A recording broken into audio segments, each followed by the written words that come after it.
Hello everyone and welcome to today's graph reading group. And we have Johannes Brandstetter joining us again for his two papers on lead point symmetries and message passing neural PD solvers. And if you want to join the reading group sessions itself, join them in the description. Yeah, that's it. So we have these two papers here, which I'm going, which we will discuss. So the one is the message passing paper, which was die-clear, and the other one is lead point symmetries. And the way you can basically see these papers, or the way I want to discuss them today, is that the message passing paper is a bit of how one can formulate PDEs with a neural network, especially with the graph neural network. What are like common schemes for numerical solving PDEs, how you can reinterpret them as message passing scheme, what you can do with message passing, how far you can go. And the second paper, I think it fits quite well into this this discussion, because basically we ask ourselves the question of the underlying data. Everyone is well, many people are nowadays trying to study PDEs with neural networks, but the underlying data is quite unique. It has a lot of much more structure than the normally data have, and therefore you can like leverage this data. You don't have to start with building an equivariant neural network, which is equivariant to 5 different symmetry groups, but you first have to kind of estimate this or understand this data a bit. And that's basically what I want to try today. So to talk about PDE solving and PDEs in general, and second of the underlying data. I mean, I have quite some slides, but at every point I'm really happy to discuss. There's just one thing I want to say. So this whole PDE stuff is like hundreds of years old, and there are many very good numerical solvers. There's also a lot of progress in the neural community. I will try to name the most recent models and what they achieved. Most of this, of course, PDE modeling is a large-scale compute endeavor. So I will like point out a bit of what compute is needed and so on and so forth, such that you can relate a bit what I'm talking about and what is state of the art in many of these big challenges. Okay, so PDE and sometimes also ODEs, I will in a few slides explicitly say the difference, can be used everywhere to predict earthquakes, to predict weather predictions. I think it's one of the weather forecasting is one of the most prominent parts, but also for design decisions, like how to design airplanes, how to design like reactors in plasma physics, but also on a much smaller scale for electron properties and basically everything where a process is involved with just some parameters which describe this process. And the problem is that it's really not so easy. So every PDE comes with certain challenges. I will list a few PDEs in a couple of slides. And what your solver should be able to do is it should be accurate, it should be stable, meaning it shouldn't diverge too much from the solution. It should be fast. It should be come with a low computational cost, and so on and so forth. And therefore, basically for each PDE, and this is something which is very important to know, in the field of numerics, there are their own methods, there are their own tricks how to tackle these kind of problems. And if you go to a different PDE or different problem setting, you come up with, or you encounter completely different methods. And this is, of course, fine, but it's also a big challenge, because usually if you talk to a professor at university in numerics, he will be specialized in some sort in some way of solving PDEs in a certain niche and certain scheme. But he will for sure not cover all this range, because it's just too big. And this is a bit of what one can hope for from neural networks, because neural networks should be good at generalizing. So the emphasis on should, because there's lots of things to generalize across, like you have to generalize across different conditions, like initial conditions, boundary conditions, but also parameters of the PDE. And so this was a bit of the idea of this work to think a bit what it takes, or an approach it might take to generalize, or in principle generalize across many things, and how this works out in practice. And with that, I think we start a bit to dive into PDEs. And what is very important to remember, the difference between a PDE and an ODE. The PDE, the P comes from partial, so it means partial derivatives is always when there is not only one derivatives, but more derivatives. So what I wrote here is a derivative with respect to t on the left side, and then there are different derivatives with respect to x on the right side. This is a time-dependent PDE because one of the derivatives is with respect to time, but you can also have a PDE which is not time-dependent, but has, for example, the many spatial derivatives, like a derivative with respect to the x-coordinate and a derivative with respect to the y-coordinate. This would also be a PDE. We in this paper look at time-dependent PDEs. So there is one time derivatives and one or more spatial derivatives. So, for example, if we were only looking at a single point all of the time, then we would have an ODE. Exactly. Yeah. Exactly. Or you just look at yeah. You can also look at a trajectory where you only have the time derivative. That's also an ODE, but you have no spatial derivative. You have a point which changes over time. Yeah. Exactly. So this is a bit, so many like processes like growth, or also like if you describe a ResNet, you can use an ODE because you have one variable which is changing, which is changing.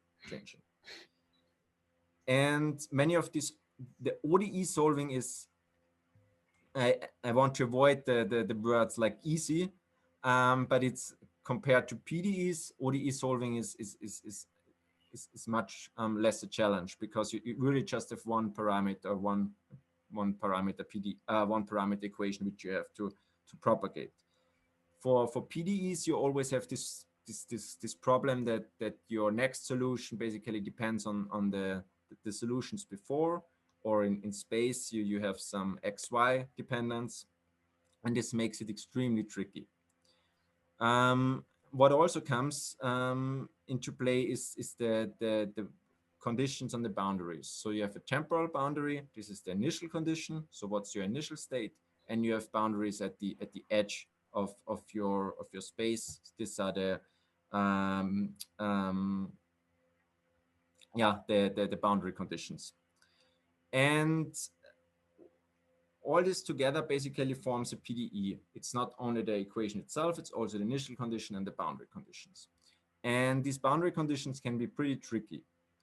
Normally, the easiest boundary conditions is periodic boundaries. So basically, at large x, you run out of the domain and you enter the domain at large minus x. That's a periodic boundary conditions, but there are boundary conditions which are not so easy.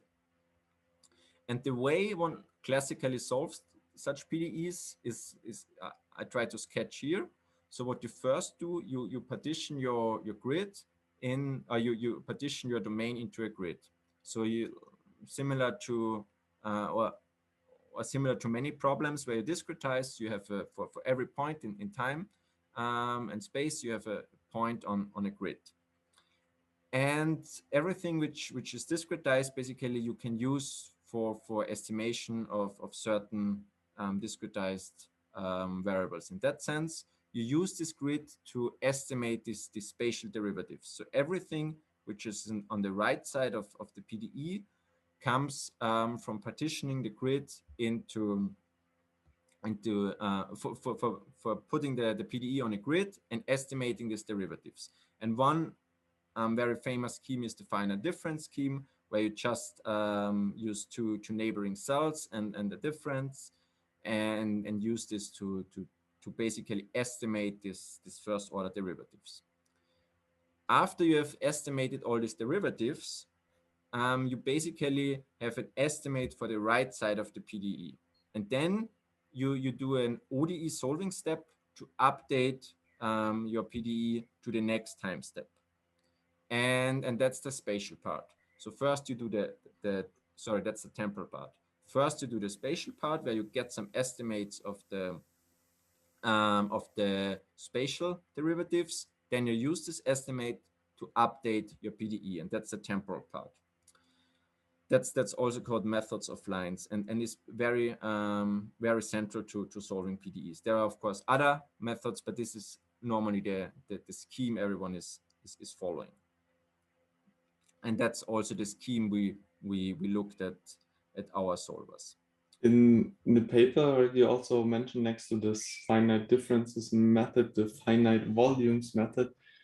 And for some reason, it is better in some way. But the finite volume method is a bit better than so it conserves some quantities. It gives you some better estimates of the derivatives, but it only works if your PDE comes with a certain form. There is also like for example, the WENO scheme, which we looked at in our paper, and many other schemes. But what they all have in common, they really try to estimate these terms in a less or more sophisticated way.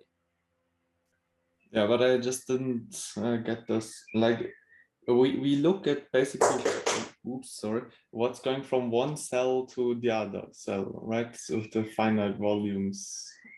Yeah, the finite volume really looks at the inflow and outflow of one cell. So you really have a flux through one cell, and you try to estimate the flux. Yeah, and we're saying that's better because then we sort of have no, it might not happen that we don't have an unrealistic scenario where there suddenly is a source somewhere where there shouldn't be a source, or there isn't a sink somewhere. Yeah, basically, if you have a certain form of the PDE, you're guaranteed that the in and out flux are the same, and therefore you can construct this finite volume method. It comes with some guarantees and therefore better estimates. Okay. Yeah. Okay. It's yeah. Okay.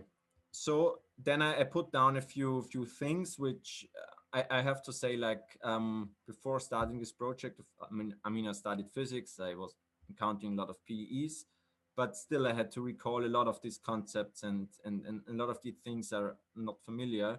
So I think I tried to put in here what I think term-wise one should know about PDEs, because these are the terms which come up in every paper.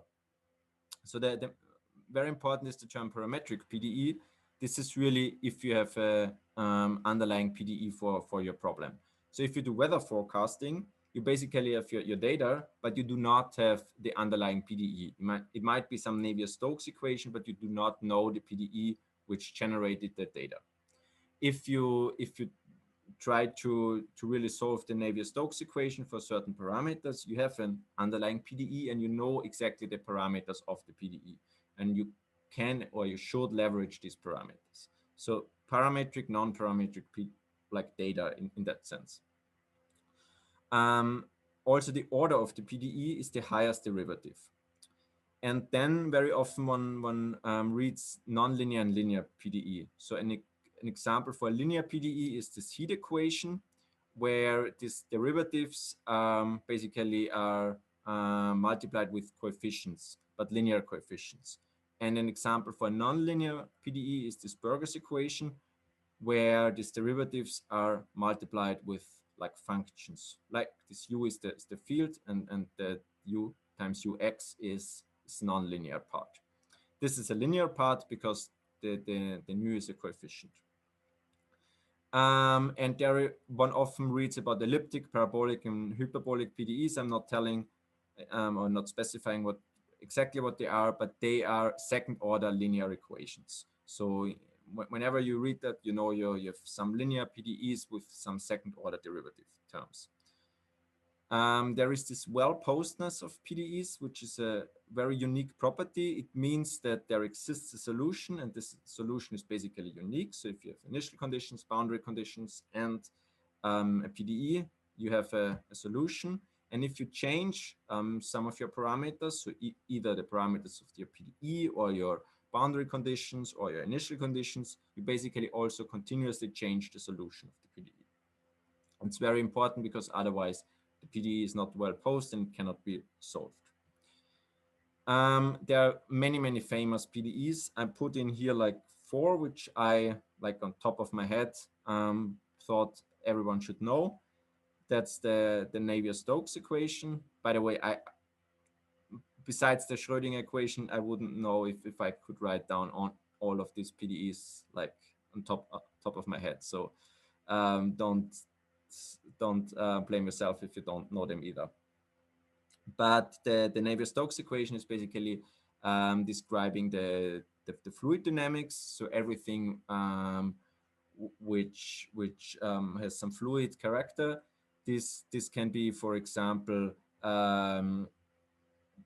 weather problems, but also, of course, water dynamics and some flume, smoke, and so on and so forth. Very important in engineering and weather forecasting, and yeah. Then in the more smaller scale is the Schrödinger equation, which is the standard equation for non-relativistic quantum mechanics, and for molecular modeling and quantum mechanics, it's the way to go.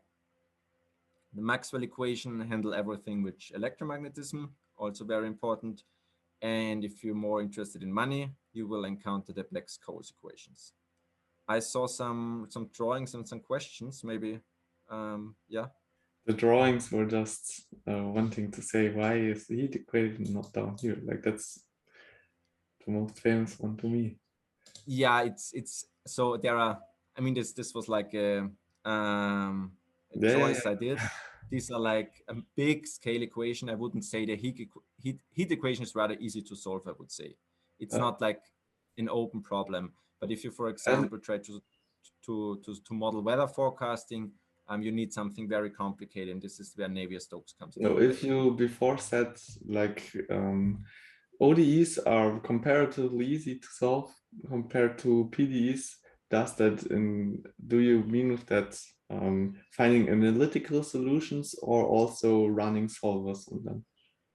I would say both. Okay. There are just only a few PDEs which have analytical solutions, and of course all these PDEs I listed here, they don't have analytical solutions, and for them it's also very hard to find a good numerical solver. Yeah. Okay. Are there any other questions on these definitions? You can freely ask. I'm happy to. I have more of a philosophical question. Why PDEs are notorious to solve? What's like the main reason behind it? Why they are so difficult to solve? Yeah, the PDEs, like why PDEs are. So there are many different problems or different behaviors PDE show. For example, many of these PDEs have some kind of chaotic behavior. If you think of some turbulences in weather modeling, you get all these chaotic behaviors. And if you change some initial conditions or some coefficients slightly, these behaviors will completely different. So you have like really these butterfly effects in this PDEs, which your solver should really be aware of, because if your solver is always predicting some errors, these errors are very fastly accumulating, and yeah, you're just not modeling correctly. So this is one thing. Yeah, but I'm talking about analytical solution. Why most PDEs doesn't have any analytical solution? You want to know why they don't have an analytical solution? Yeah, it's more of a philosophical question, because like there was multiple, like for example, you said it's about being chaotic, etc. But why it's so hard? I mean, it's like for the Schrödinger equation, for example, if you solve the Schrödinger equation, every physicist student has done this once in their life. For the easiest system where you have one proton and one electron, you can analytically solve the Schrödinger equation. But if you add a second electron, so if a three-body problem, the interaction terms, they are just too hard to formulate, and you cannot solve the helium atom, for example, analytically. It's provable not working. And this is just a simple system of three particles, right? And yeah. And the Schrödinger equation, is not even with the time dependency. So you're basically saying the complexity is just it increases exponentially after if you add more parameters. Yeah. The problem is just getting hard if becomes intractable, basically. Yeah, exactly.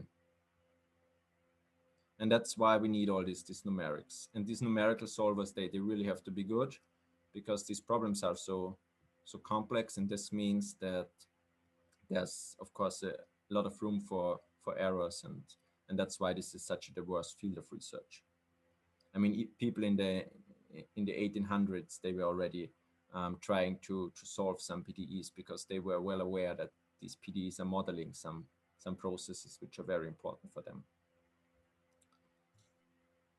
Okay, but then people are already starting to bash neural PDE solving in the chat. So why do we now bring neural methods into that? Or is that the next thing you wanted to touch on? Yeah, exactly. So for me, it was really important to give you really to put these terms straight, that we know what to discuss.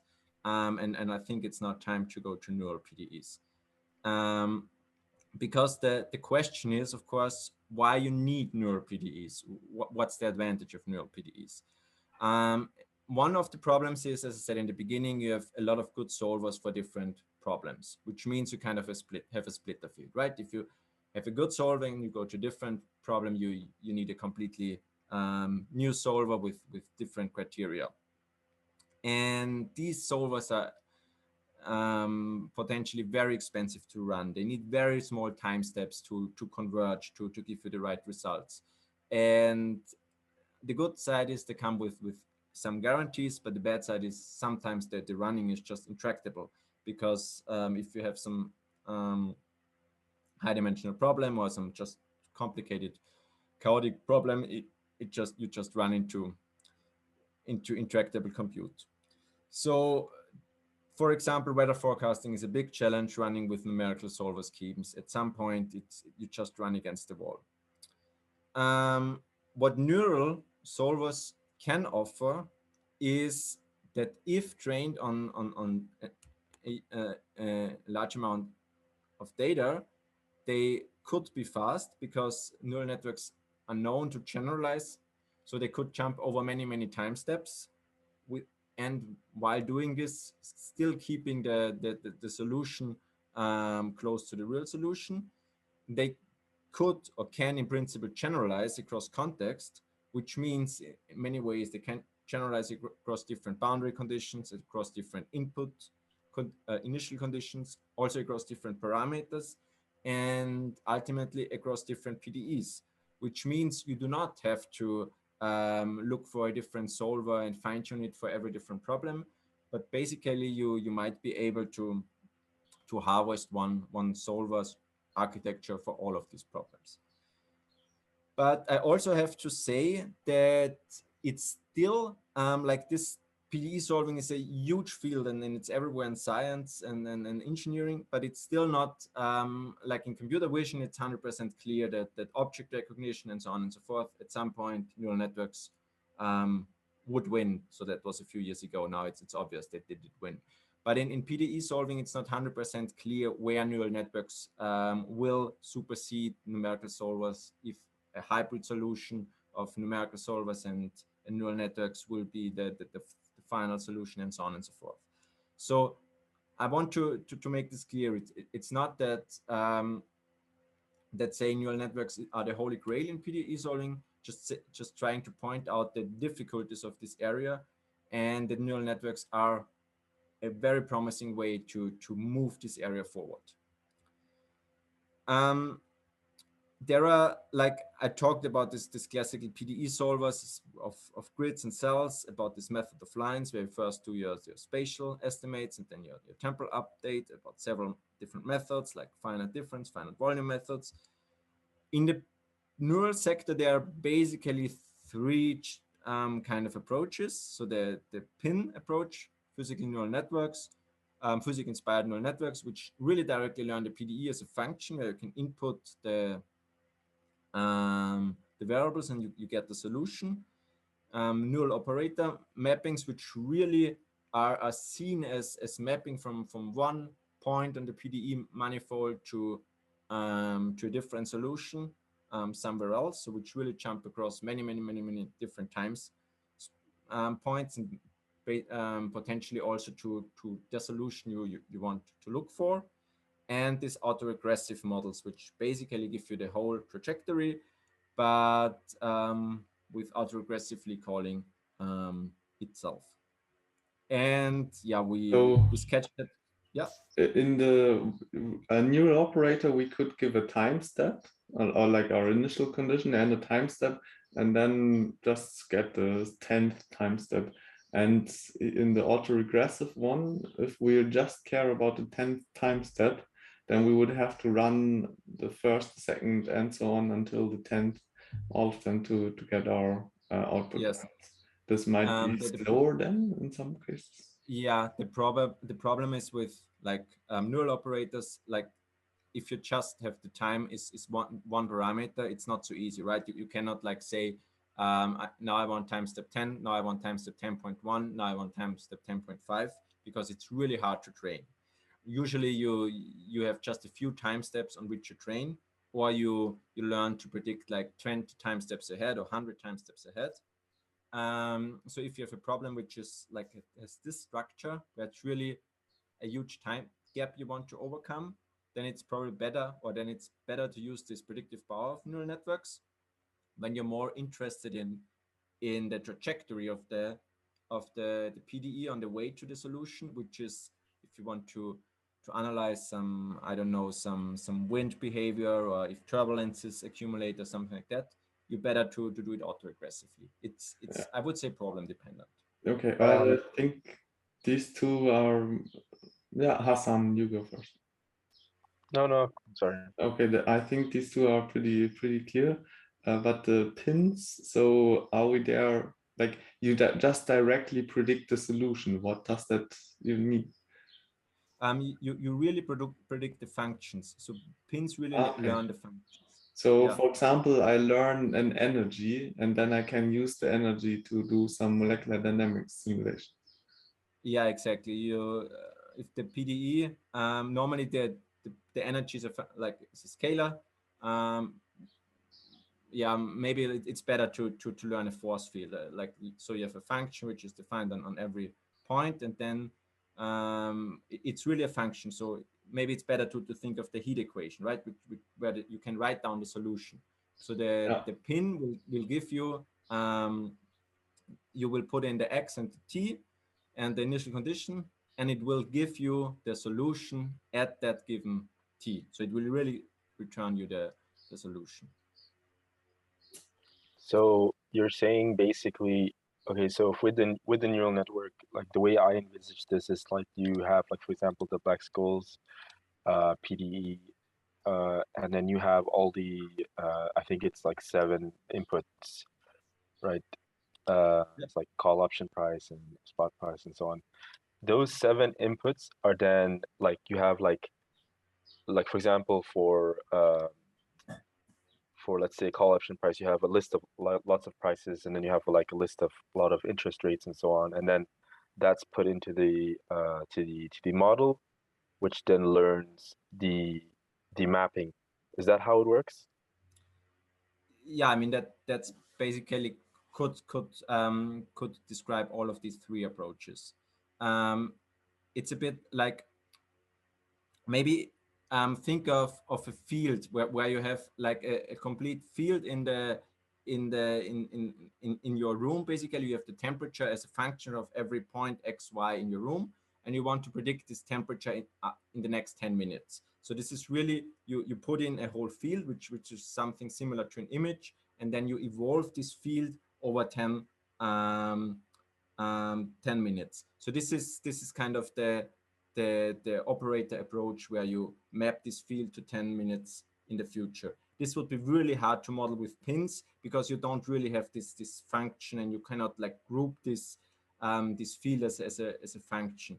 So pin would be more suited for the stock market prediction, as you said, where you really have a function depending on these variables, and you insert these variables in some initial condition, and then you get out the function at some future point t. Was this clear? So when you say like, okay, so what I am understanding is that you have like a list of inputs, right? Like any other like deep learning network, you have this list of inputs, and then you input it into the model, and it learns a function, and then you can use this function to get any time point in the future. Is that? Yes. Yeah. Okay. But I want to emphasize that this any time point is really hard. Normally, you train the network to predict a fixed delta t. And yeah, you but either train the network to predict a very large delta t, or you predicted like a kind of smaller delta t, and you call the network iteratively. okay, but what? So I guess what I'm trying to understand is, if I'm just thinking of it as like, so at input 0, what is the output of input 0? Like, what does the neural network see? Does it see time point, let's say 7? Is it like you map something, so like each input is mapped into like some data point in the future, or is it like one-to-one, like you have like a time t, this is the output, and a time like t point 1 plus 1 is time 2? Yeah, that's a very good point. So I understand your question. It's a very good question. So you remember the beginning, I said you should like put everything on a grid. So you have for every point in every space, you have a point on a grid, right? You can really think it as of an image, and you have for every xy coordinate, you have a point. And this value at this point is your field. So that's the value of the PDE. That's a u as a function of x and t. Yes. And this u as a function of x and t, you put into the PDE, and you get out a new u at the same x but a different t. And sometimes more advanced, you will get out a different x because the grid is also changing, or something like that. Okay. And then, so the second question is, how can you make the model decide whether it's t plus like 7 or t plus 15? I mean, is that like, that's how you train. I mean, what we did, we always like kept the delta t the same. So we trained on different, all different kind of variations, but the delta t was the same. Of course, during training, you can also vary your delta t. You can tell the model, this is your input, this is your parameters. Please predict t equals 5 into the future. Next training data point in training, please predict 7 points into the future. And then the t becomes a parameter of the model. What delta t becomes a parameter of the model. But this is really hard because it's just one parameter, which is really such a big influence of the PDE. Have you tried to use current Frederick-Lewis necessary condition to control the time step? Sorry, I did not get it. There is something called current Frederick-Lewis necessary condition for convergence for the time step. Have you tried like incorporating this necessary condition for calculating the time step? We played around with that, but it's really funny. So we see basically that there is a certain delta t your network is very good at learning. And if you make the delta t larger, your network has really a hard time, and you need more data and so on, and a more powerful network. And this kind of relates a bit to these CFD conditions. So for those who don't know, the CFD conditions basically tell you the relationship between spatial distances and temporal distances. So how far the spatial grid points are away and the temporal grid points are away. And it's the curse of dimensionality that if you if you have more dimensions, the delta t becomes extremely small. So to really solve the PDE for higher dimensions, you have to do very, very small steps. And this makes numerical solvers very slow. And the hope is that neural networks don't have to do this small steps. Okay. Before like going into our methods, I want to highlight like two of the extremely nice papers which have been out in the last couple of months, and I put in here in bold. The one is this weather forecasting with full neural operators. Full neural operators are the state-of-the-art methods when the grid is regular spaced. So when you have equidistant temporal space, spatial distances, and this is a very nice paper. And you also see if you read the paper that they used more than 100 GPUs in parallel to train the network. So this gets really expensive. The second one is graph neural networks, also for weather forecasting. And graph neural networks are, of course, whenever something is non-equidistant, and yeah, when you're on a manifold or your grid is just not equidistant, they are probably the way to go. Okay, just another yeah. point.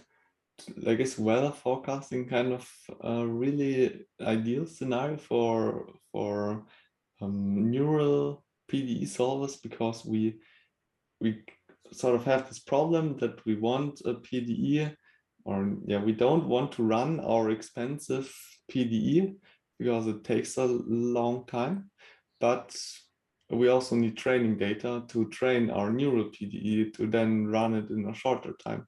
And then for weather, we already have a lot of past data that we could use for training, and then we Very good, Johannes. Yeah, exactly. So this is one of the scenarios, I think, where neural networks are already taking over.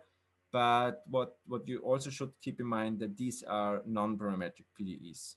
Not saying this like it's good or bad, but just saying that there's no parameter which if you change it, basically you know exactly how your model or how the data will change. That's the other strength, right? Or the other thing where neural solving would be useful, or why it makes sense at all, because we can then maybe generalize across different parameters. Yeah. Okay. Yeah, very good. So before we go into the method, the first thing we were trying to do, because we were saying, okay, we want to have something, doesn't matter how hard the problem is, but we want to at least be able to predict 100, 200, 300 time steps. Doesn't matter how small these time steps are, but at least we want to predict several time steps. Because otherwise it's just basically a function approximation and input-output mapping. And we ran into this problem that if you do something autoregressively, you also accumulate noise, right? I mean, the output of your network is the input of your next prediction, and if you do this several times, doesn't matter how small the noise is, it will accumulate, and in the end, you will have a very noisy input, and your network is not trained on this noisy input, and we will do something crazy. So this is what we wanted to avoid. And we played around with several tricks or tried several things. And we ended up with a very, I would say, heuristic approach, but it really makes sense. So we have kind of a adversarial stability loss. Basically, this is our classical training. So you have the input UK, and you map to an output UK plus 1, and your loss basically is the prediction of your network with the input UK, and the output is the ground truth at UK plus 1. But then we also have a stability loss, which has a noise on the input basically, and it should still match the output. You can do this. This is, I think, very common, but most of the time this noise on the input comes from some Gaussian noise and so on and so forth. But we made this noise directly come from the network. So we had the procedure as such that we we let our network predict the initial condition. This is shown here on the right. So our network predicts us the input, and then we use this input for like the supervised training task, but we only backprop through the last time step, which means that this time step in the middle is already the input with the noise of the neural network, and we only backprop through this prediction. So this is exactly this term here. The first term directly comes from an input-output without any noise. Yeah, but this isn't any adversarial noise, right? I was a little confused by that in the paper. It's adversarial because the noise comes from the network. The network gets better, which means the noise gets smaller. So we have this basically this game. If I don't want to emphasize in the term adversarial, it's just a bit in the sense that the noise so the input directly comes from the network, which means that if the network gets better, the input is also changing. So this is why it's a bit adversarial. Okay, but yeah, anyway, is the thing or the reason why we're doing it, it is that we now have during training we will have the during test time we will have the predictions of our previous time step that we're using, and yeah, though they will have noise, and we need to be robust to that noise. And now to solve that, we train on something noisy, which has the similar sort of noise because it comes from one of our prediction steps, instead of just training on the ground truth data, which will always be the clean stuff. What you can also do, of course, you can unroll your network in training like 5 times, but this first is really slow because you have to backprop through 5 times your model, and your model will learn some shortcuts because it just has the input and the output, and it will learn to do some shortcuts to get this mapping correct. And yeah, so I'm quite sure that we will see a lot of there is also this WaveNet ideas, and there's a lot of ideas in this area. I'm quite sure that this will be one of the challenges, and there are many papers already trying this in similar or quite different ways. But this is I would say a core challenge in all this autoregressive modeling. Okay, but really in the end, what we're doing, we maybe don't have to look at this so much and can just, this is what we're doing. We're back propagating. Yeah, pictures is more than 2 complicated formulas. Yeah.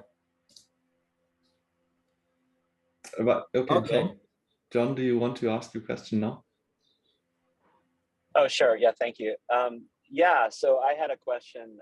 I noted in the paper that I believe you restricted the class of solutions to be ones that solve some sort of continuity equation. So you have some sort of conservation law, if I'm correct. So I was wondering, this stability condition that you have for this loss function, I mean, it looks a little bit to me like if in fact you do have that conservation law that you're imposing, this looks a little bit like Noether's theorem in some sense, because it looks like a variation. It's not exactly the same. It's a very similar idea, right? Like you have some loss, instead of a Lagrangian, here you have a loss function and you have some sort of perturbation. So I was wondering if you thought at all about that. And so we thought about many things while doing this, because it's such a crucial point of getting this solvers. But of course, this there was a lot of stability and variation ideas. But I would say, since this stability term, or this variation basically comes directly from the network, it's a bit different. And I also don't want to overemphasize the mathematics behind it there. It's just the method which kind of worked best for us, and we're not sure if this works best for others. We tried it in many scenarios, but it's just the way it is. Got it. Okay, thanks. At some point, you don't have to formalize, or you don't have to make a story out of everything. Yeah. And the second part which was really crucial for us, is to do temporal bundling. I mean, this is quite an easy idea. Instead of having one input, one output, having multiple inputs, multiple outputs. I will tell you later when we show the solver structure that this really gives you also some very nice interpretation. Yeah, very easy.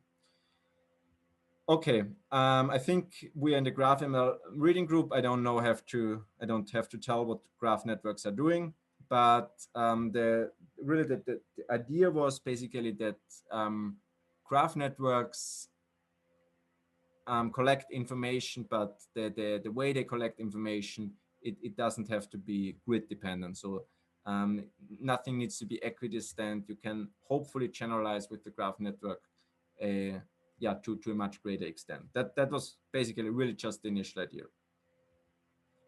And then we had this architecture, and this architecture consists of 3 parts: the encoder, which is not very important, but the processor and decoder are important. And we spent quite some time to interpret what is going on, because the way we wanted to do this is kind of map this way we design a processor and a decoder to this numerical solver scheme. Remember, when you do PDE solving, you first estimate your spatial derivatives, and then you use your spatial derivatives to do a time update. So that's basically what should also go on in our network.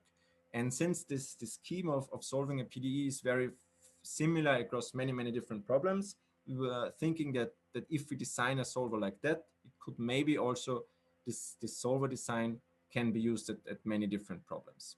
That was the idea. And so first we want to loop back to the connections in numerical solvers, and then we want to see how we could use this solver idea to generalize for different problems. And we start with the message passing, so the processor, and there really the idea is here in these formulas. So very usual, you put in the representation of the hidden nodes, but you also put in the difference in the fields. So the field at node E, like the non-embedded, but the real field at node E at a certain time step, and at node J.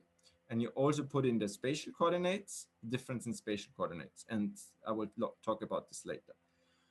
What is very nice, if you have these messages and these certain aggregation of messages, you can, with one layer, and by choosing the weights by hand, recover the finite difference scheme. If you use 2 layers and choose the weights accordingly, always of course by hand, you recover the finite volume scheme. For the WENO scheme, which is quite sophisticated, and which is basically there to cover some shock equations, shock behavior in PDE, you need 3 layers. But in principle, this message passing scheme representationally contains all these methods.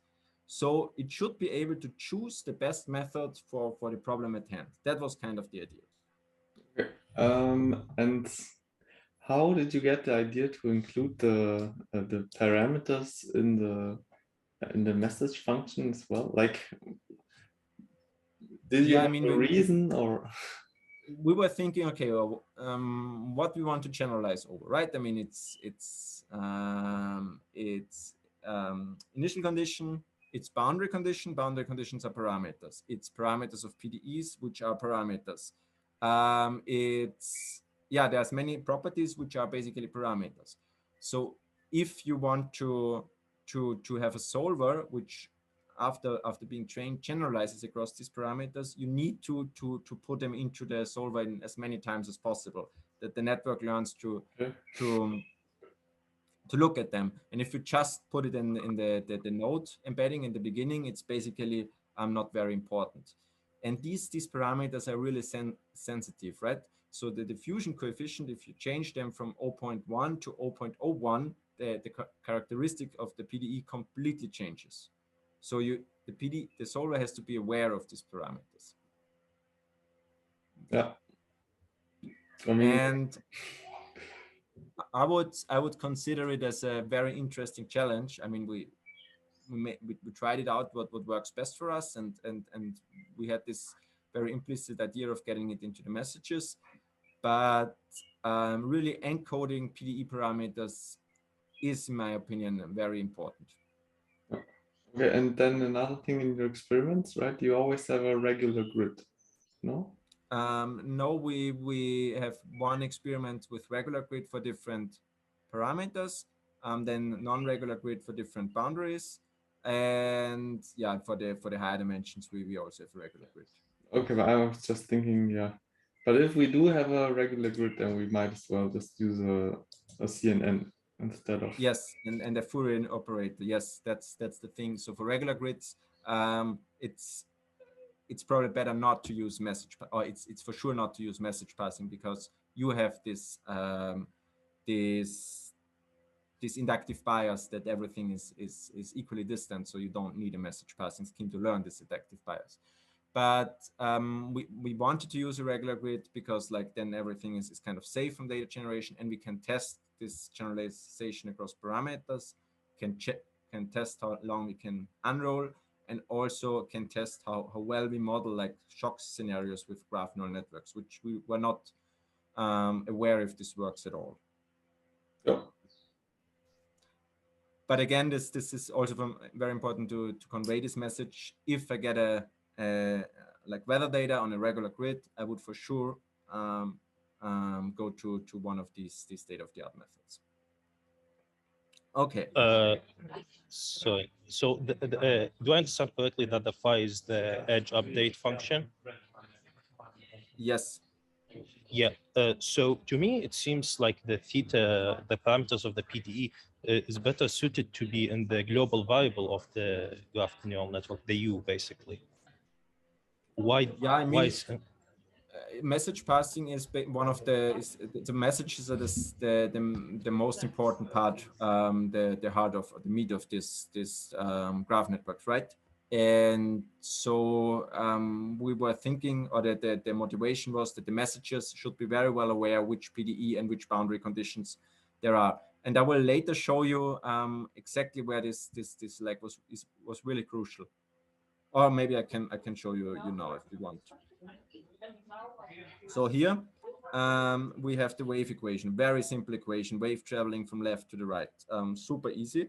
But we have a non-regular grid and we have different boundary conditions. So we have Van Neumann. Wait, before we go into like interpreting the results, can you maybe spend a little more time on saying what we're looking at here, what the axis is, and why is there the same thing four times? Yeah. I'm trying. Sorry for being too fast. I just want to really I just really want to answer why this theta was in the messages. So maybe just one thing. This is like the x-axis is the space. So we have different spatial resolutions. So you can basically just look at one of these plots, and the t. We're looking at 4 different plots here, right? We look at 4 different plots, yes. And the y-axis is the evolution in time. So we have the initial conditions is basically the first line here, and then the PDE evolves. And the thing is that the PDEs were trained for different boundary conditions. So when the PDE was created, we either had boundary condition A on the left, boundary condition B on the right, or B and B and A, so all different combinations. And the PDE basically only we only had the opportunity to tell the PDE what's the boundary condition on the left and on the right.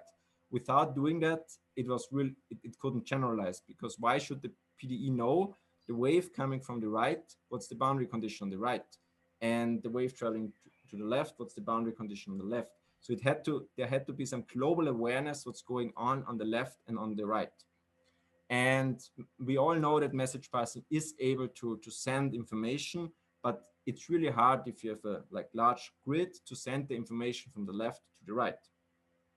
And therefore it was really crucial to put it into the messages, knowing what's the boundary condition on the other side of the space you are, because therefore the incoming messages, they were already aware of what's the boundary condition on the other side. And this is like one of the reasons why we had this specific parameters in the message passing. Yeah, no, I see the point. I got stuck when you said like it include also, for example, like parameters like diffusivity coefficient, which is basically fixed throughout the whole system. But I understand the point. Yeah. Yes. So sorry for going into such detailed answer, but No, this is great. But then, yeah, we're at that already. So did you also try it without having the parameters in the message passing, just having it in the encoder? yeah, it doesn't work that well. Basically, the message passing is less powerful. If you have no parameters, it works equally fine. But if you want to generalize it across things, it doesn't work that well. Okay, but yeah, like I was wondering now if maybe you did that particular experiment and then afterwards you put it into into the message passing as well, and then it worked. No, it was really normally it's the other way around. I'm like Daniel and me, we are very open on these things, but this was really like we put down the experiments we wanted to do with these architectures and what we wanted to test, because that was the nice thing about this project, right? We were always asking ourselves, could this work and how does it work like this, and so on and so forth. Basically, we put in the ideas before and then we tested them. And of course, then we like changed a few things. And of course, we had to get this this unrolling. This was a huge playing around stuff. But so from architecture wise, we had this clear idea what we wanted to test. Yeah, by the way, Johannes, how much more time do you have? I'm unlimited, but okay, perfect. Me too. Then no problem. yes, but I can be a bit fast on the second part. I think this is very crucial. Yeah. All right, but then let's maybe go with one question from Artus. Yeah, just a quick question, just to make it clear. So these parameters that describe the boundary conditions, so is this like a fixed parameter, like let's say a scalar for the whole right hand or the right boundary, or is it like a node attribute? So in that case, we encoded the boundary condition with 0 and 1. So 0 was boundary condition A and 1 was boundary condition B. And the PDE was generated with like this tuple. So either 1, right. 1, 1, 0, yeah. And this is basically the encoding you have from this boundary condition. You can then do any kind of encoding you want.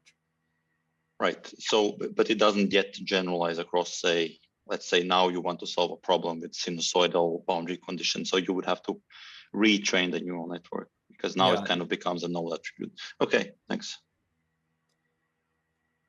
And then for the decoder, we had this idea, right? So we now had all these spatial derivatives together, and now we need to combine them to get the update, and that's basically what the decoder is doing. And then when we realized if we had this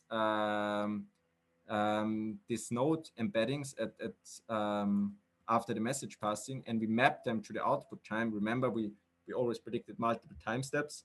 We use one DCNN to slide over each of these points. So each of these points on the grid uses the same one DCNN. And then what you can do, if you fix the weights of this one DCNN, you exactly end up with Runge-Kutta methods, for example. So methods you use for solving ODEs.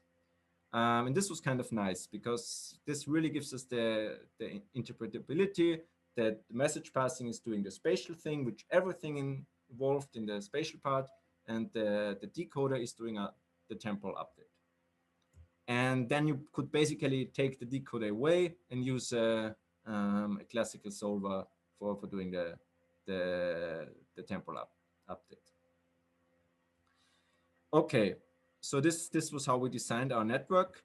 And then the experiments we did, we basically had 5 things we wanted to generalize across. The first was across different equations. So we came up with this artificial equation, which looked like this. So for certain choices of the parameters alpha, beta, and gamma, you end up with either the heat equation, the Burgers equation, or the Korteweg-de-Vries equation, and everything else is in between. And then we had some initial conditions as always.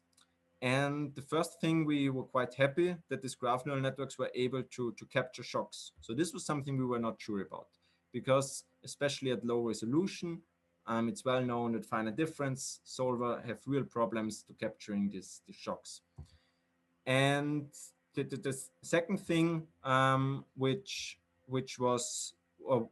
worked, kind of, that you see different parameters here. So this is the alpha, beta, and gamma of this equation, and for different alpha, beta, gamma, you have completely different characteristics of your equation.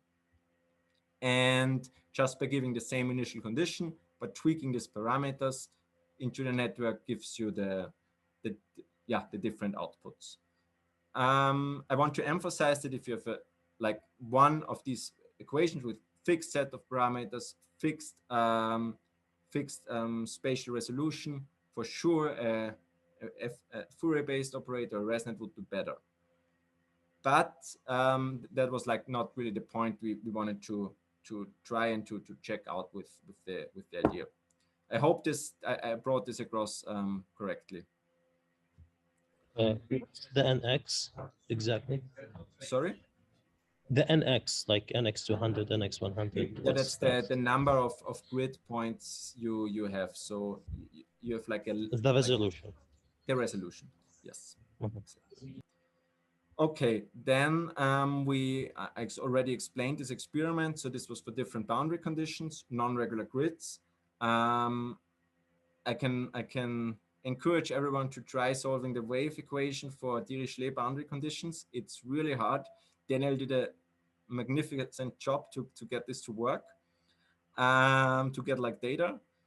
And so we had different boundary conditions, non-regular grids, and we also tried to scale it up to higher dimensions. And yeah, this was basically the 5 generalizations we tried, and that's the final part of this paper. Since the time is already a bit pronounced, I will not like fully cover the second paper. I will just say a few things why we did this and why this is interesting, and takeaway messages for you. But I'm happy to from now to take questions, or I'll keep this going as you wish. Hannes, should I proceed, or? I would like to hear about the lead point surgery paper. Yeah. Okay, so I tried to be quick, and whenever there is something you want to talk, please, as always, shout. Oh, well, maybe, sorry for the change of mind, but yeah. You also said that in weather forecasting, actually, this is already taking over. So how much is that the case? What do you mean there? I would say that there are quite some papers now which are very good at predicting the weather for like 24, 48 hours into the future, by being extremely fast and predicting hurricanes and so on. So I would say that it's at the stage where it can really be employed, these large scale models. How this, yeah. But you said this approach doesn't work with parametric models, and as far as I know, most of the weather models are parametric. Yeah, so the numerical models, right? The numerical models, they're all, yeah, they have to follow some equations, otherwise they cannot predict something. It's only neural networks, right, which just take data and map them to something else. But in contrast to the PDEs I showed you, you don't have this alpha, beta, gamma parameters, which you put into your solver and which tells you, oh, now there's a hurricane, oh, now there's not a hurricane, right? So you can only learn from you can only predict based on the data you have, to not have the equation written out. All right, but like, just because we have a few papers that do this for weather, but do you know if someone's actually using that in reality already, or in the real world? I don't know. I hope I didn't like shout out too loud that neural PDE solvers are taking over. I tried to emphasize that this is a very interesting field of research, and that there is a lot of resources going on there. But I also tried to emphasize that it's not at the stage where it can be deployed everywhere. But weather forecasting will or is, I don't know. I really don't know. I have to look it up myself. One of the Most or ocean currents or something like that. One of the fields where it can or will be used very soon. All right, then Johannes. Okay. The other Johannes, I mean. Sorry. That's true. Thanks for your explanation. I was wondering, why do you use a CNN in the decoder over like an MLP or something like that? It is. Yeah. No, sorry. Yeah, you try to answer it. It is basically an MLP, right? It is. It takes 3 inputs and gives us. Yeah, we're doing. You look at the embedding only locally, right? Instead of looking yeah, at the okay, whole but that embedding. is because we want to realize this Runge-Kutta, or with that we can have this Runge-Kutta interpretation, because we're always looking, we're smoothing over the time dimension, right? Yes. We take, if this were always the same weights in here, if it was a uniform weighting, then we would smooth over the time direction. Yeah. Exactly. I And the didn't get that. Runge-Kutta. Sorry? Sorry, please go ahead.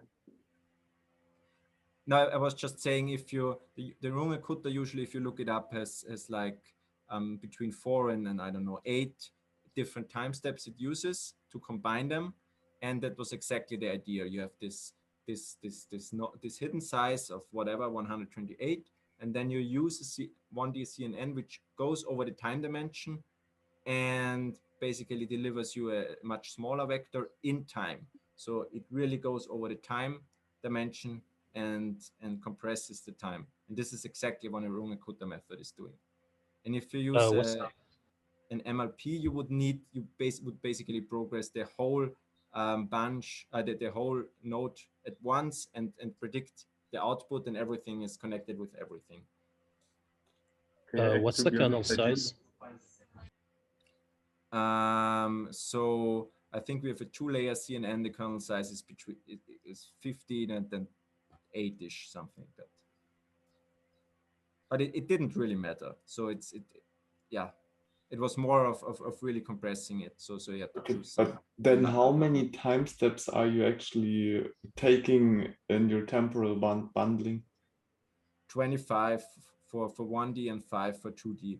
I have to say, of course, that the more complex a problem gets, the less the smaller is the number of time steps you can use. Okay, right? But then like every single, if you have 15, for example, as your kernel size, then every single neuron sees, every single output sees every single input, right?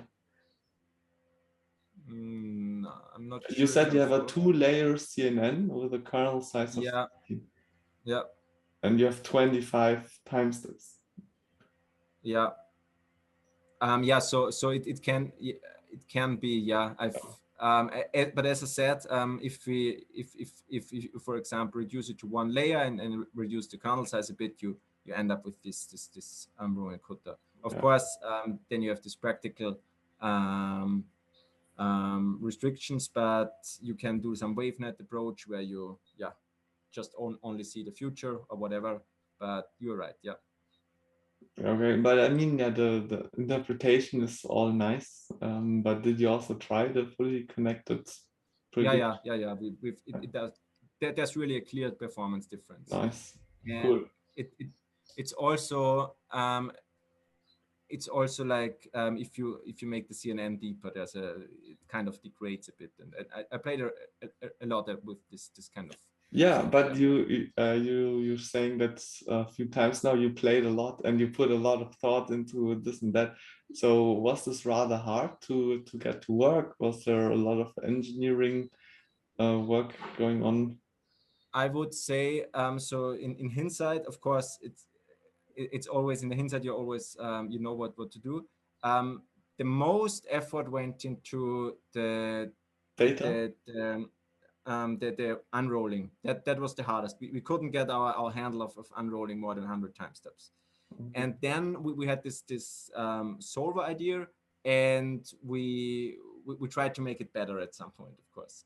And it basically, yeah, it was the obvious choice is basically one in the end. Of course, we tried to make them better, but it did not change a lot from the initial guess, I would say. Yeah. If this answers the question. Okay. And in your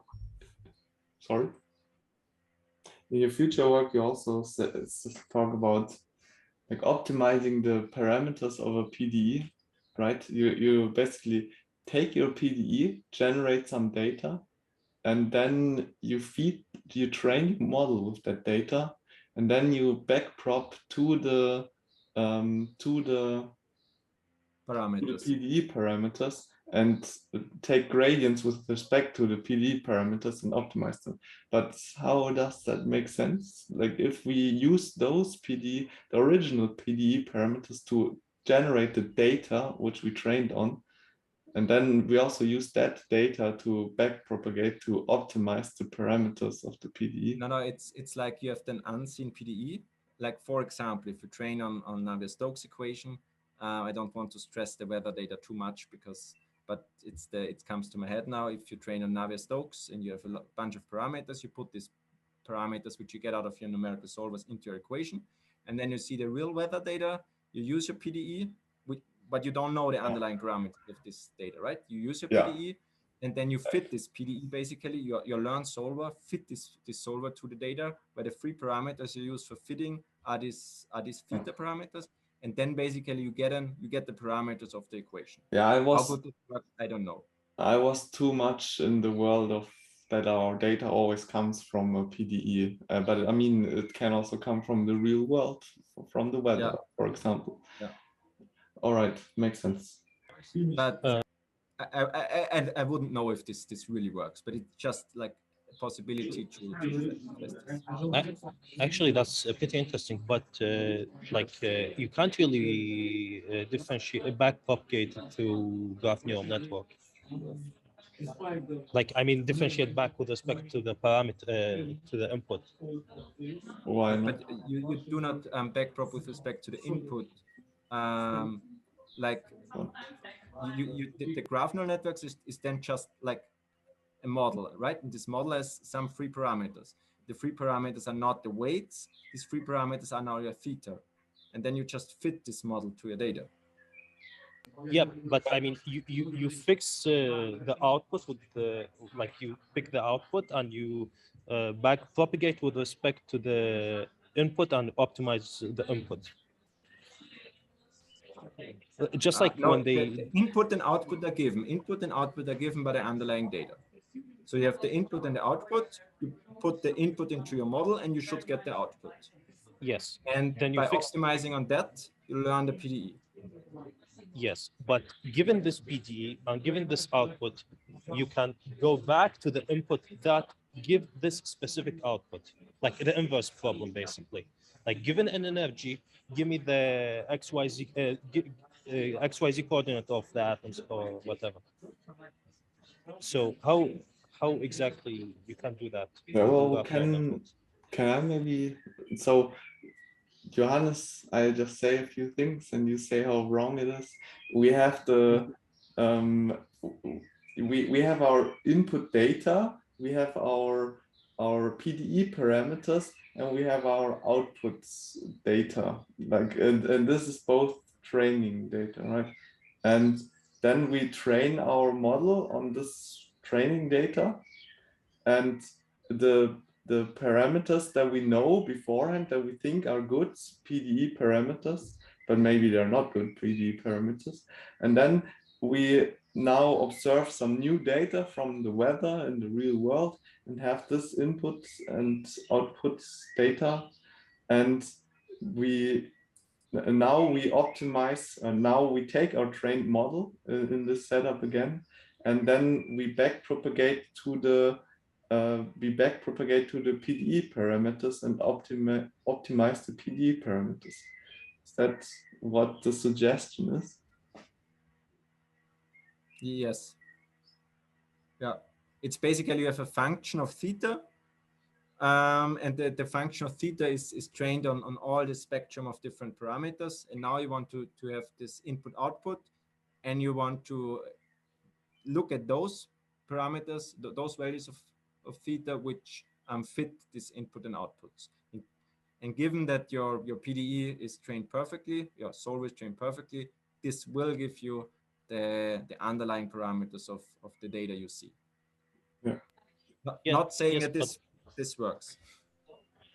Yeah, but with message passing scheme, you can't do that. Why not?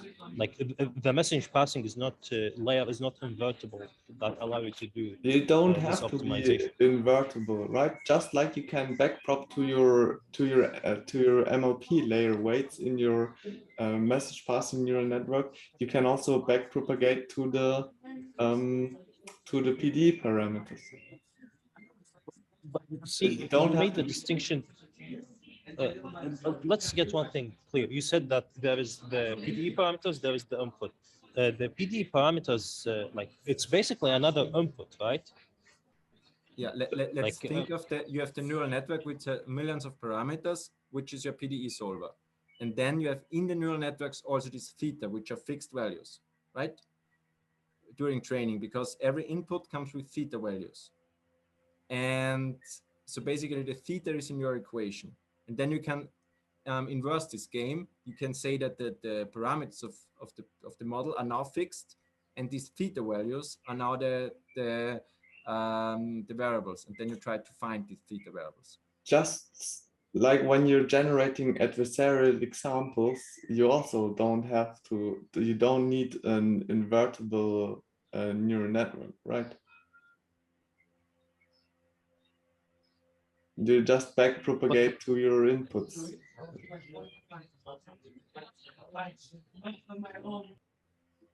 Okay, I think let's maybe, yeah, maybe we can discuss this more on Slack, but I think this is mostly, this is a good idea and maybe interesting to try out.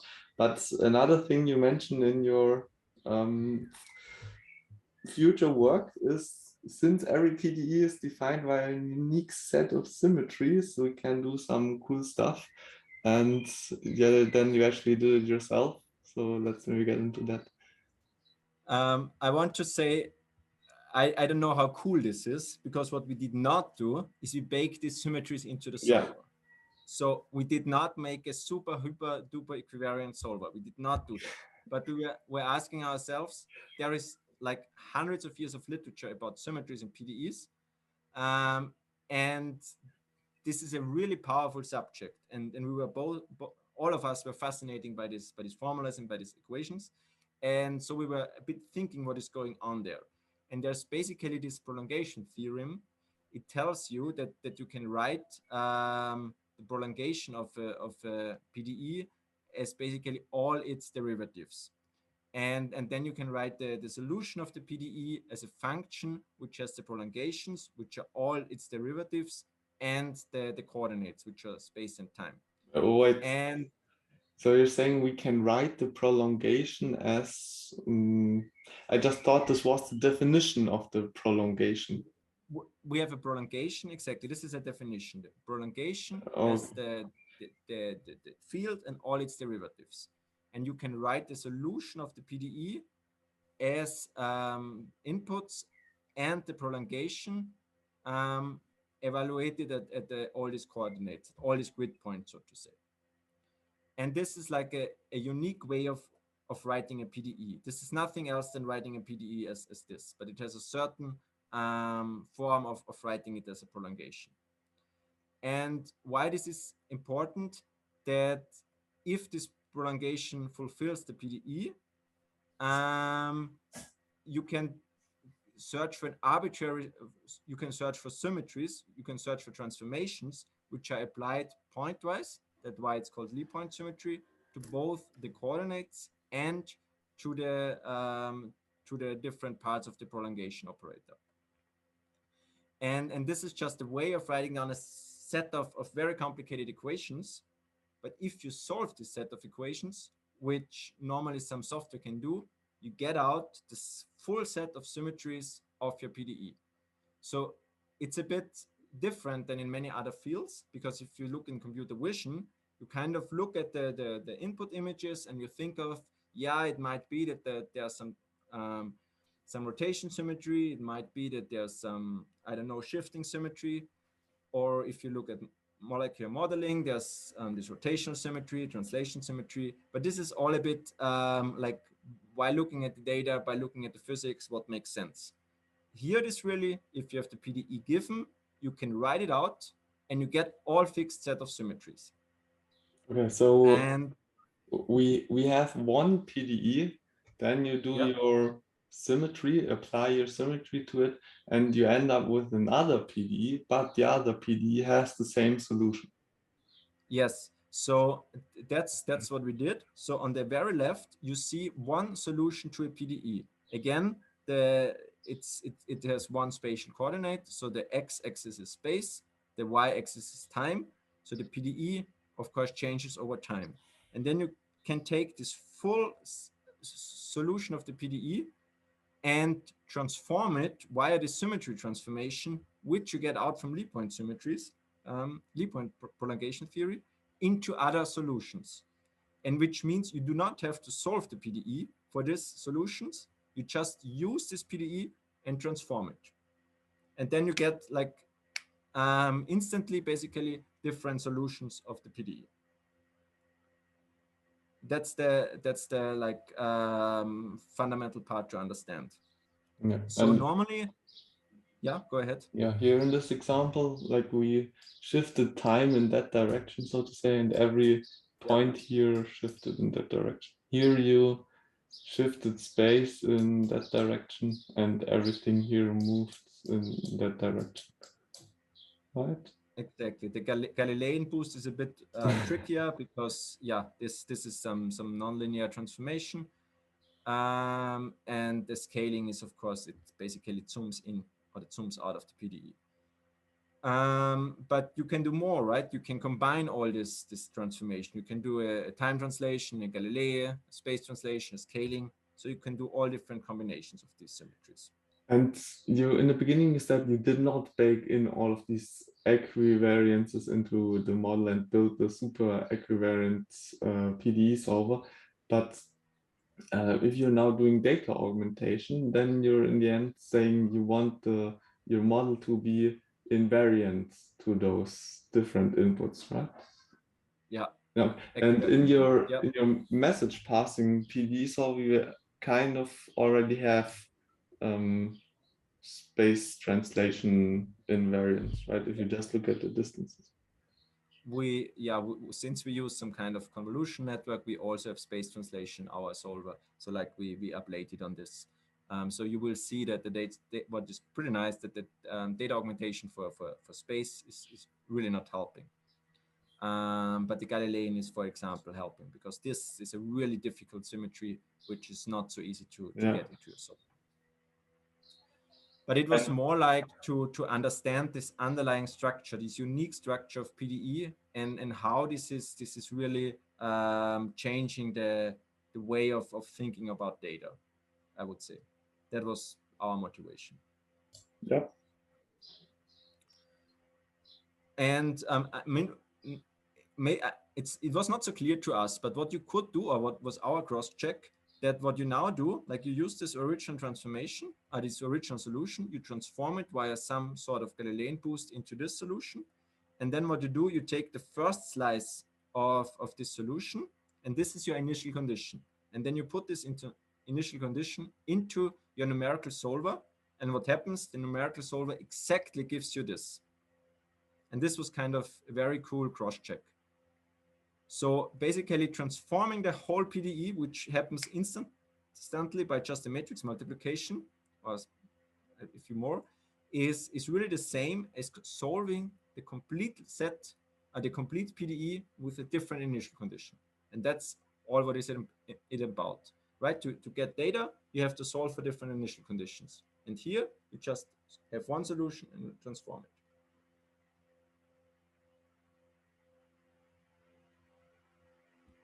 No questions? Okay.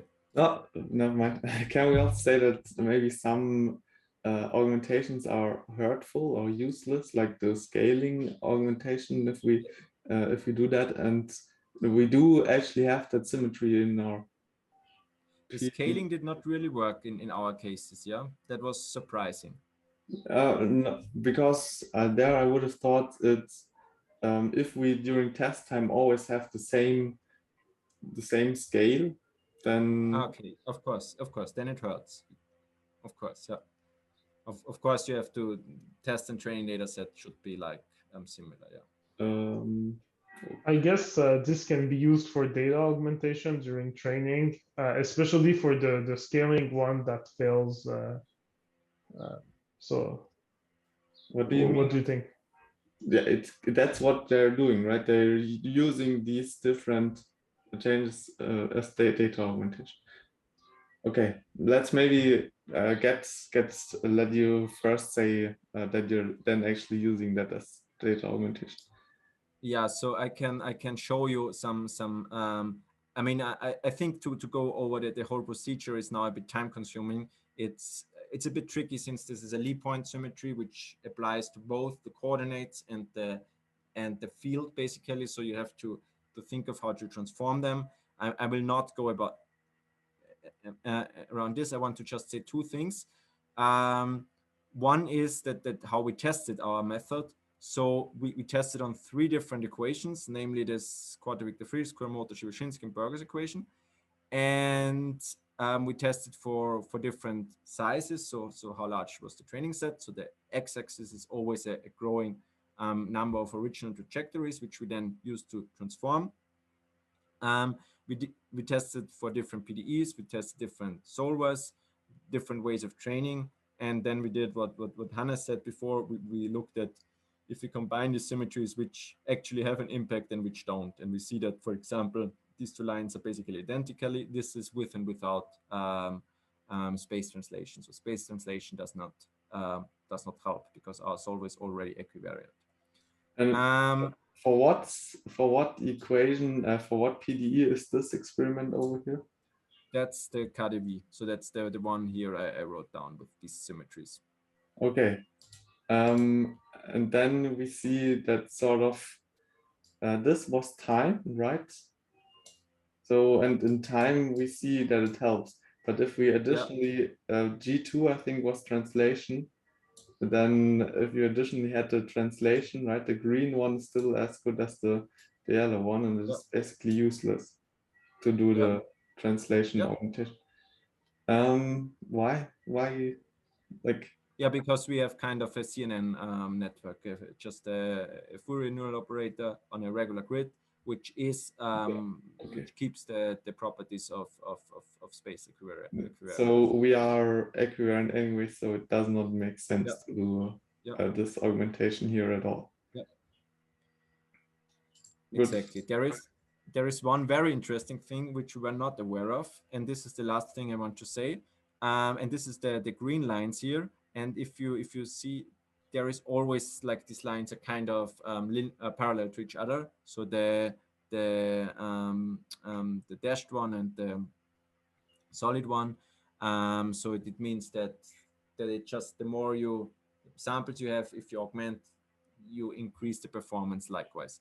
But the Burger's equation, the behavior is quite different. So you see really how the errors go down. And this is due to some very cool fact, which we liked a lot. This Burger's equation has this infinite dimensional subalgebra. What this means is that's like the Burger's equation. And if you take one of the Burger's equation, so this is one solution, this is another solution, you can just add them and you get a new solution. And this means that basically combinatorically, you get a lot of new solutions with your training set, right? Because this is much stronger than any Galilean symmetry or translation symmetry, because it really takes 2 completely different inputs and combines them to a new solution of the PDE. You can weigh how different the contribution from A and 2 and B are. And this means that if you have more training data, you have much more possibilities to combine them, because we will, of course, take every combination into account. And this means that basically here you see with the data augmentation infinitely many training data, whereas here you're limited to 512 or whatever we had. And this is by far the strongest symmetry we encountered. And this was quite nice to see this nonlinear scaling law as expected for having this this kind of behavior. Yeah, and there's just one more thing which I can say. Then what we did, we basically put everything together. We put temporal bundling and the push forward, so the noise treatment of the first solver. We put the symmetries with and without, and we tried to do long rollouts for these complicated but still 1D equations. And yeah, of course we see that using all tricks we get much lower test errors than if we take away this stuff individually. And also, of course, these plots look very mesmerizing because these equations, they are just beautiful. And finally, if what was also quite funny, we looked at the equivariance properties of numerical solvers, because we did the same with our solvers, with our trained solvers, and we surprisingly found out that even these numerical solvers have some equivariant or do make equivariant errors. So the blue lines are the tolerance lines, so meaning the solver has always a tolerance level to which it solves, and the lower this tolerance level is, the more accurate the solver gets. And this means that for larger tolerance, for larger tolerance levels, the equivariance error gets higher. But also, if we look at the solution speed, we see that if the solution speed increases, also the equivariance error. The solving time increases, also the equivariance or error is increasing. So it was very it's very funny to see that these properties we were thinking in neural networks all the time, how equivariant are they, which equivariance errors are they making, should we make it fully equivariant? But also numerical solvers have these issues. They also suffer from non being equivariant to these transformations. And that was basically the last thing I wanted to tell. I hope I wasn't too fast here, but it's really about the main concept, and the main concept is really this one. And yeah, so the first part was really of thinking of how a solver, a neural solver, can be mapped back to these numerical methods which we're using, like from the ideas and interpretation. And the second part is what is in this data actually. And I should maybe also say that, of course, we use the nicest way of data. We used periodic boundaries, and of course, everything is easy with periodic boundaries. If boundaries are not periodic, some of these symmetries break and are not available anymore. But still, I have the feeling that there's much more in this data than in standard image or NLP data. And yeah, that's what we wanted to investigate. So if you say there's so much more in this data than standard image or NLP data, do you mean so much more in terms of symmetries? Information, I would just say you can leverage this data, I would say, better than just cropping in and rotating, and yeah. Okay. First of all, thank you. This was very nice. Very good discussion, I would say. Yeah.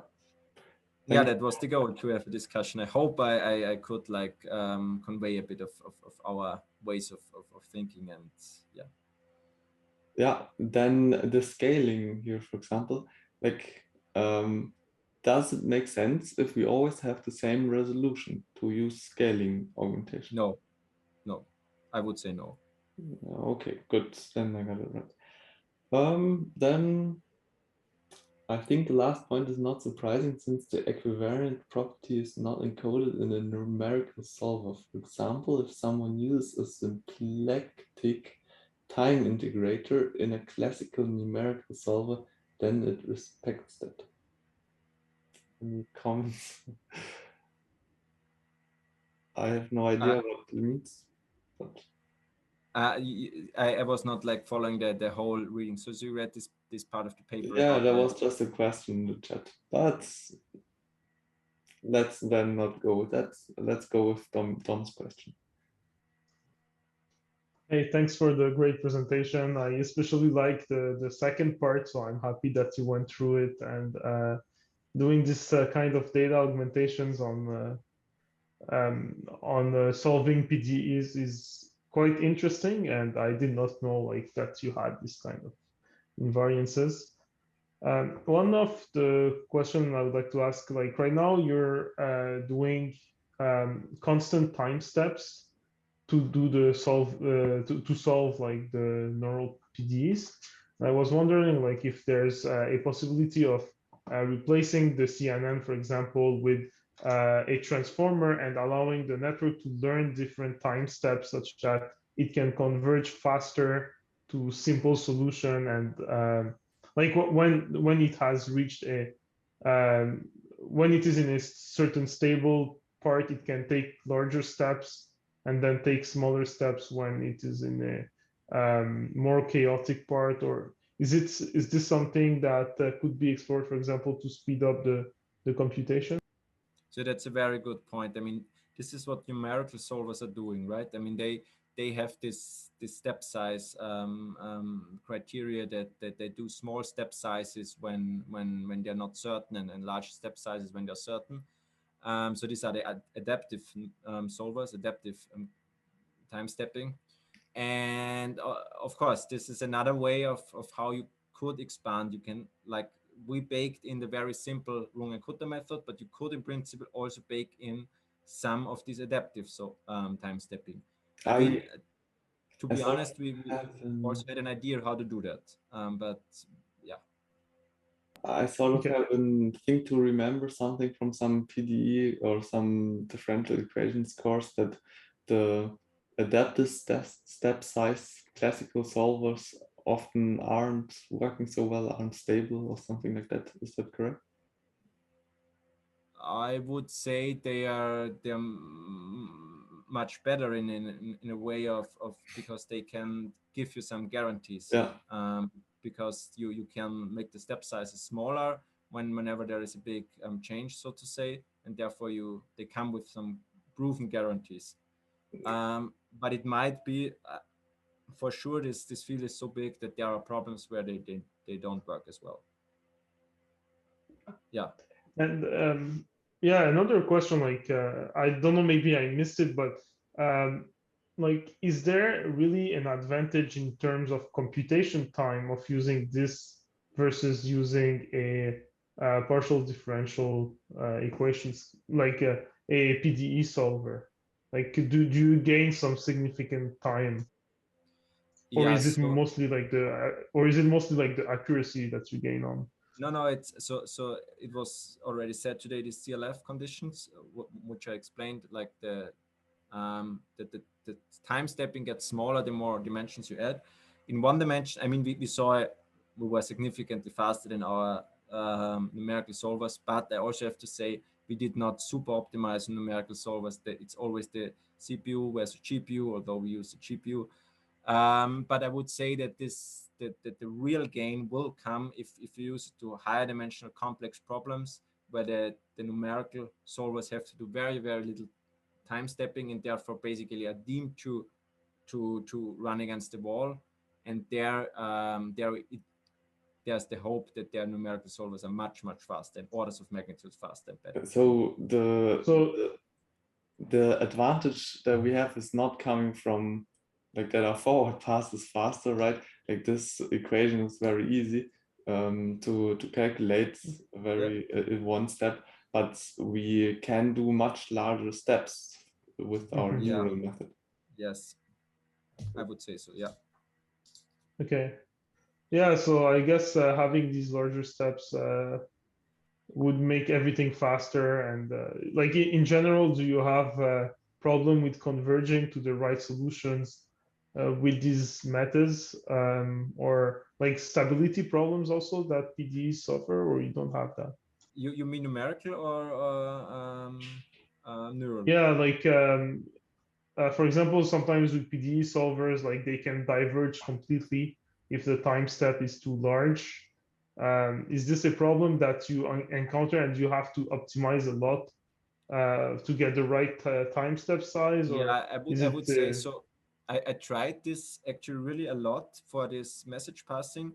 Not so much the architecture, but the data. I tried to generate different data with different step sizes and different resolutions and different whatsoever, like leaving out in the spatial part also a lot of to see how the solver works. And it's really, it seems that for a certain delta, it's really hard to work for the solver. The solver really, the neural solver really needs this fine-grained spatial grid and this fine-grained temporal grid, similar to numerical solvers. But of course, the delta t is much larger.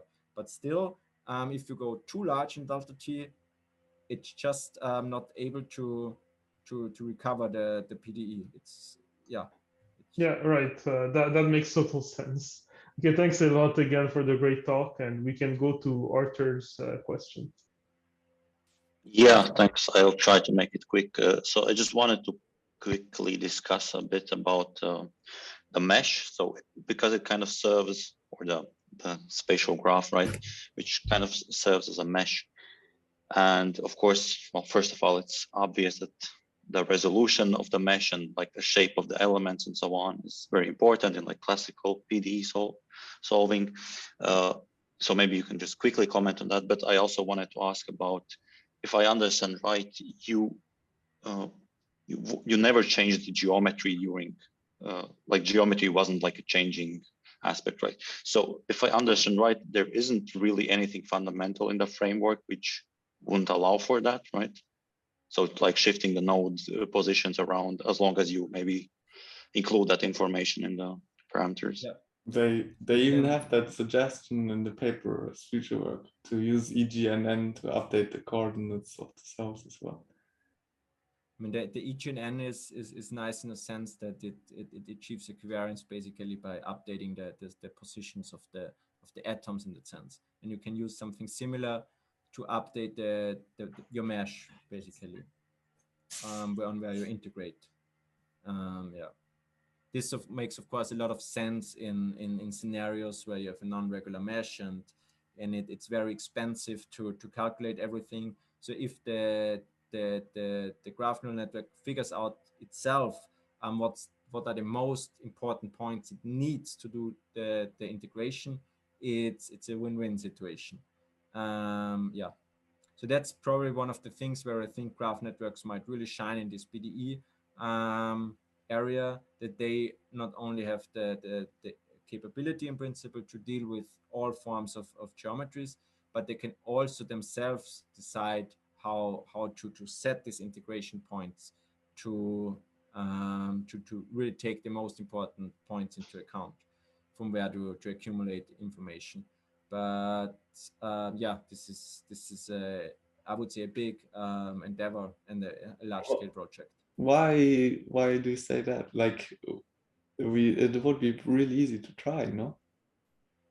Yeah, but you have to generate the data for, like, you have to get the problem to this large scale problem with this data, and then you have to optimize on that. And yeah. Okay, so you don't just suggest replacing or using an EGNN instead and then updating the coordinates with each step. What I mean by you have to get the data right, you get a new coordinate. So the network outputs you not only the solution of the PDE after certain time steps, but also new coordinates. But these coordinates, they need to match some ground truth data, right? Unless otherwise you can't calculate the loss and optimize a model. So you need to resample basically. Yeah, I get it. And so it's this whole, like, PDE solving goes hand in hand into data generation. You have to really have your handle on the data generation, and therefore you kind of know which data to generate to investigate certain concepts of your solver. Okay, yeah, it would be pretty hard, I think, because Yeah, you never know how your coordinates will be moved. So you always would have to do a training step, and then after each training step, you have to rerun your simulation or your PDE on the new coordinates. Yeah. So yeah, it's a bit, but it's a very nice problem. I mean, there's work in this direction actually already, and yeah. By the way, if we only have our initial conditions, like if you do your temporal bundling, and we only have t equals 0, then Yeah, you need the first X solution steps. Okay, Yeah. so you run your PDE a little bit, and then you go with the new. Yeah. I mean, you could in principle train a second PDE, right, which gives you the first 10 time steps, and then use this 10 time steps to train your second solver. True, yeah. Okay. Then I would just have, probably I'm missing some of the questions I wrote down, but one other question I had is about your Lie symmetry, Lie point symmetry. Where does the Lie necessity come in? So Lie is this Norwegian mathematician, right? And he basically came up with this this part. I mean, that's how one of the first things he.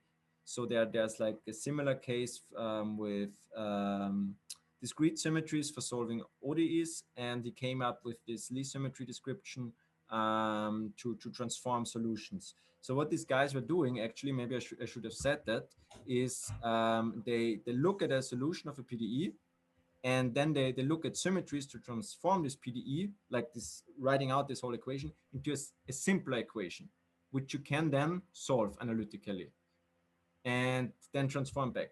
So they looked for ways of how to transform the equation to get a simpler write-up basically of the problem. And while like looking at this, he came up with this set of symmetries via this prolongation theory. Yeah, okay, but why is it always? Why isn't it just an arbitrary continuous group? So you solve for these groups, and then you get the set of continuous groups, if this is what you mean. Yeah, but why is it always a Lie group? Why these groups are all Lie groups? I get, sorry, I did not. I have to look that up, but they fulfill provable certain properties such that they're Lie groups, but I cannot tell you this properties right now. But it's a very good question. But sorry. You also write that for every PDE, right, we have these few symmetries that they fulfill, and they can be found automatically even, which I don't understand. But maybe first of all, you also say that we can check if we have all of them. How can we check if we have all of them? So maybe. Well, basically the set is finite, and so what you can write out all these conditions, and then you see how many symmetries you have, and then you can look if your software finds like this number of symmetries. Okay. My software. Yeah, good. I mean, this probably is now too much to for me to understand, or what I mean with software is, in the end, what you have is many different equations, right? So if you write this symmetry term out, you come up with many different equations. Yeah. And basically the parameters you have in these equations are afterwards the transformations, and they make then up the group transformations. Yeah. And so you write out all these conditions, and there, out of all these conditions, you basically get a set of equations, and then we know from linear algebra that if you have a set of equations, you know how many solutions are there, and so on and so forth. and these set of equations are then plugged into some software, and this is how people did it, and then they get the symmetries out of it. And and some very clever people solve them also by hand. Okay, I'll accept that.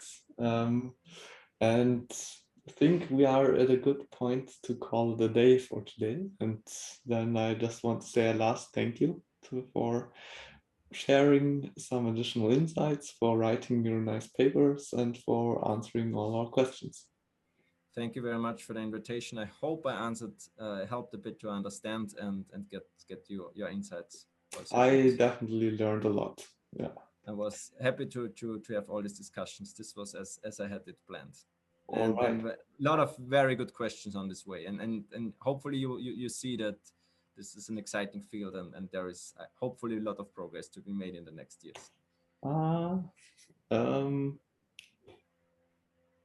Yeah, sorry.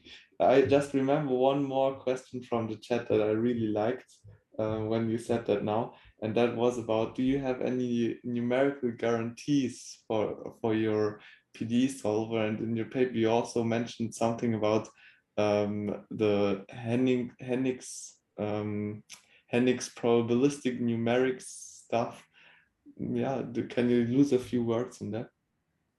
So there is work. I mean, there is a lot of numerical PDE solvers. Nearly none of them, except of the work of Hennings, has some guarantees concerning stability. And this is of course a problem. And we posed it basically as open problem, that whereas numerical solvers have guarantees, neural solvers don't. And that's a big disadvantage. And there's just like one paper we were aware of, which with this probabilistic framework kind of has, to a certain degree, guarantees.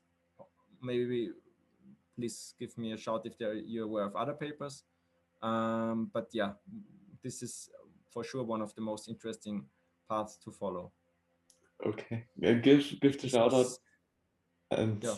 I can imagine that probably also there are a lot of other people who, like if you tackle an area like PDEs, then there's so much prior work, and there can be so many complaints of related work that wasn't cited. No. All right. Yeah, adaptation is a big issue, but it is everywhere a big issue, right? Cool, but then let's really call it a day for today. Except, Johannes, can you maybe stay a little bit in the call? Yes, I will. Thanks. Okay, then everyone else, have a nice evening or a nice lunch, whoever you are. Bye. I think neural PD solvers are a very interesting direction. Maybe they're not yet used in the real world, but maybe that is to come. And we're really at the beginning of this whole area and can see it grow up. So it's super exciting. Get involved, maybe catch some of the future work that Johannes is recommending and just do it yourself. And yeah, if you want to join the future reading group sessions yourself, then you find all of the information in the description to do so.